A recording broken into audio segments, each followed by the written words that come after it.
Good morning, everyone. I just completed my first ever training in BNI as I'm a new member, and I feel so energized and rejuvenated after attending this one-to-one workshop.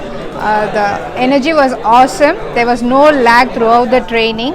And the takeaway from this one-to-one workshop is I did a few one-to-ones before attending this training, but now I know how to do one-to-one perfectly well, as it's a step-by-step guide to a great one-to-one, which will definitely give us a lot of reference. And there were a lot of points which are guiding us to great leadership too.